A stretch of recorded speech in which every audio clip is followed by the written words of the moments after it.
Hip hop, hip hop, hip hop, hip Bars is back. hip hop, Sam hip and hop. oh God. Hop Uncensored is the vibe, so subscribe.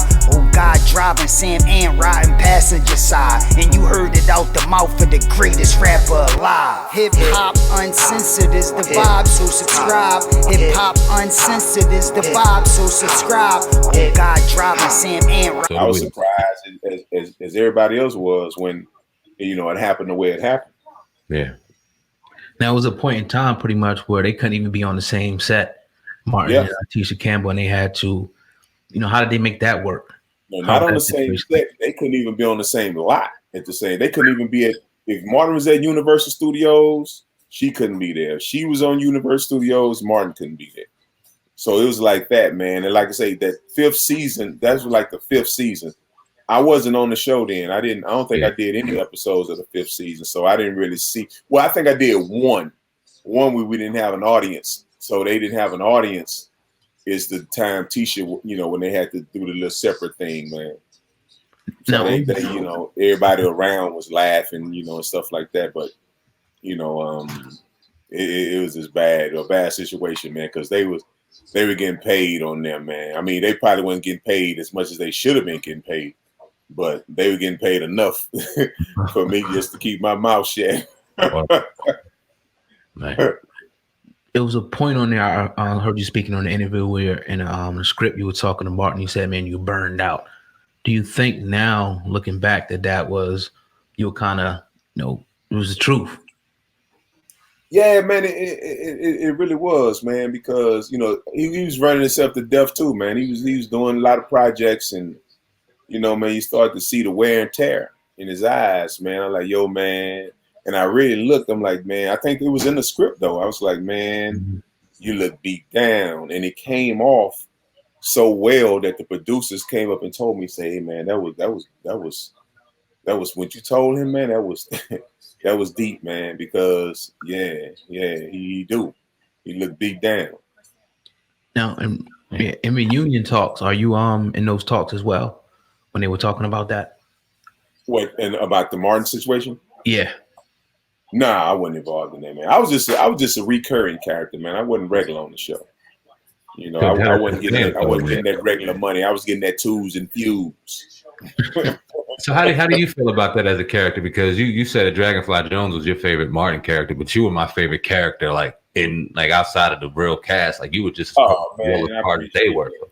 Nah, no doubt. Like you earned that shit. Some of that was the funniest fucking episodes I've ever seen was with you. Bro, man, in them Jones, you were getting back with Martin back and forth. But did you ever feel that you weren't compensated properly in that situation?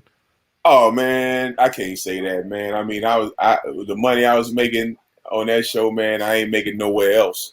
So I probably should have got a lot more because I came in one season, my cousin as my manager.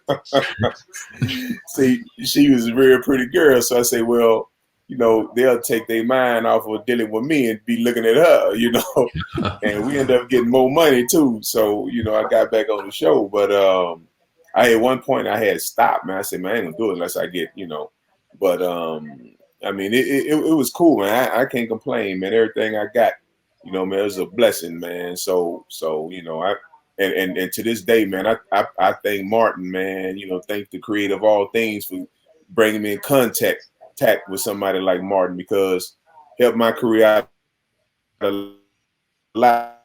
In like 20 years, I seen him about 3-4 years ago. Snoop Dogg invited me and my wife to a party he was having, man, and we went. It was a costume party, and Martin was there, man, and I seen him. I told him, man, how much I appreciated him and all that stuff, man, because of his platform. So that's the last time I seen him. I haven't seen him since. Yeah, that's what I was going to ask you. I was like, I know you had to get a lot of opportunities from that particular show. Could you talk about some of the opportunities that you got from being, a cast member on Martin?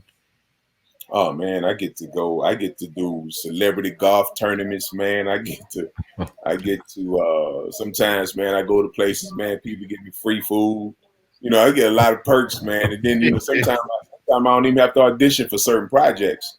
Shit. And they put me on, man. So that's the cool thing about it. And You know what I really like about it though, man. It's like, you know, when I die, I left something here so people could remember me by. That's it, man. You know, that's to know that I was here, man, that I contributed, that I made people laugh and have a good time and forget about the problems that they may think they had that day. That's how I look at it, man. Every time I go on stage, I'll be like, man, I as a creator, man, just to give me, you know, the talent tonight to make people laugh and forget about the problem that they may think they have tonight. That's it. Menace to Society movie you was in. That's an iconic movie, as we all know. Yep. Became a watch. Can you talk about how it was being on that set? Man, that joint was so cool. I didn't know it was going to be such a big movie as it was, but they had me audition for O-Dog. Oh, you know, shit. I hit it. I ripped it too, man. I theater major, dog, so I ripped it. That'd have been crazy. And they like, wow. But I was too old for O-Dog, you know what I'm saying? So he had to give me something, man. So he gave me the part that I did. And, man, it was cool because, you know, I got to work. But I didn't meet Sam Jackson and Candy at the time. But, man, it was so cool. Me and Glenn Plummer did the little scene we did in the beginning. And, man, I had a good time on that show, man. You know, work with the Hughes brothers. You know, I'm surprised they ain't hit me for nothing else, though, man.